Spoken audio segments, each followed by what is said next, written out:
Assalamualaikum warahmatullahi wabarakatuh. Bismillahirrahmanirrahim. Alhamdulillahirabbil alamin wa bihi nasta'in ala umuri dunya waddin. Wassalatu wassalamu ala asyrafil anbiya'i wal mursalin wa ala alihi wa ashabihi wa man tabi'ahum bi ihsanin ila yaumiddin wa ba'd. Materi kita pada kesempatan kali ini adalah pemahaman hadis dalam perspektif Syekh Dr. Yusuf Al-Qaradawi yang beliau tuangkan dalam bukunya yang berjudul Kaifa Nata'amal Ma'as Sunnah An-Nabawiyah. Menurut saya materi ini menjadi penting karena jarak antara kehidupan Rasulullah SAW dengan kehidupan kita relatif jauh. Jarak yang relatif jauh ini menjadikan kita dalam memahami hadis itu bervariasi. Sebahagian kita memahami hadis itu dengan pemahaman A, sebahagiannya juga ada yang B. Begitu juga dalam hal interpretasi atau penjelasan terhadap hadis. Dan perbedaan pemahaman ini ada yang saling menguatkan dan tidak sedikit yang saling bertentangan. Itulah sebabnya menurut saya metode memahami hadis itu menjadi penting. Maka pada kali ini saya akan membahas bagaimana menurut Syekh Yusuf Al-Qaradawi supaya kita selamat dalam memahami hadis. Dalam bukunya Kaifa Nata'amal Ma'as Sunnah Nabawiyah, beliau menawarkan ada 8 cara supaya kita memahami hadis dengan baik. Yang pertama adalah ardul hadis alal Quran. Yang pertama adalah memahami hadis sesuai dengan petunjuk Al-Quran. Oleh karena sumber utama dalam ajaran agama Islam itu adalah Al-Quran dan hadis sebagai penjelasnya atau bayan terhadap Al-Quran, maka perlu rasanya menurut beliau setiap kita membaca sebuah hadis maka perlu dikonfirmasi bagaimana Al-Quran membicarakan permasalahan tersebut.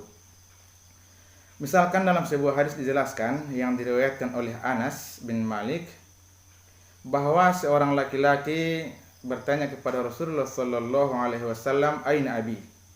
Ayah saya di mana? Rasulullah sallallahu alaihi wasallam menjawab, hadis ini sahih. Menjawab, "Inna abaka finnar." Ayahmu di dalam neraka. Pada akhir hadis disebutkan bahwa inna abi wa abaka finnar.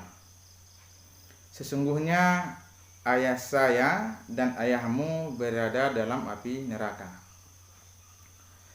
Sementara jika kita melihat dalam Al-Quran yang mengenai ini, dalam Al-Quran disebutkan bahwa kami tidak akan mengadab suatu kaum sebelum kami mengutus kepada mereka seorang Rasul.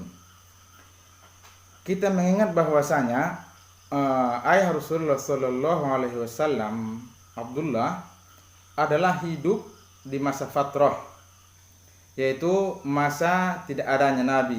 Jarak antara Nabi Isa alaihissalam dengan Nabi Muhammad Sallallahu Alaihi Wasallam kurang lebih, menurut satu riwayat kurang lebih 60 tahun. Itu namanya zaman fatrah, zaman ketiadaan seorang Rasul.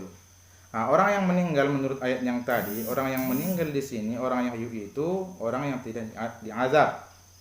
Sementara di hadis tadi disebutkan bahwasanya ayah Rasulullah dan ayah orang yang bertanya itu masuk ke dalam api neraka. Nah, ini kedua antara Al-Quran dengan hadis ini terkesan bertentangan.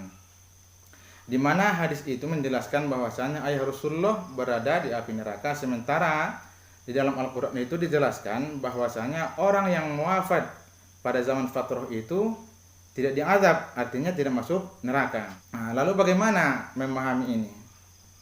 Maka ketika Syekh Yusuf Al-Qaradawi mencontohkan contoh ini dalam bukunya, maka dia menjelaskan bahwasanya orang tua Muhammad Sallallahu Alaihi Wasallam itu tidaklah berada di dalam api neraka, melainkan beliau di surga dengan alasan ahli fatrah, karena Al-Quran juga sudah menyebutkan itu.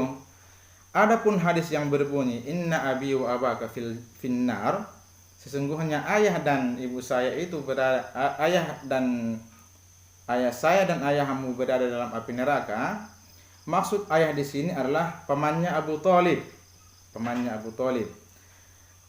Pemahaman ini dikuatkan oleh ayat Al-Qur'an yang berbunyi, A'udzubillahi minasyaitonirrajim. Bismillahirrahmanirrahim.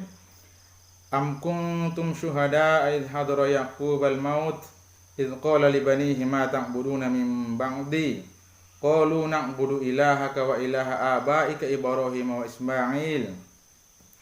Dalam ayat ini kita menyaksikan bahwasanya mereka menjawab na'budu ilahaka wa ilaha abaika Ibrahim wa Ismail. Kita lihat di sini bahasanya abaika.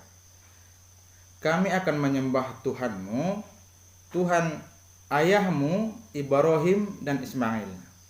Padahal kita tahu bahwasanya Ismail itu bukanlah ayah Yakub, melainkan ialah paman Yakub.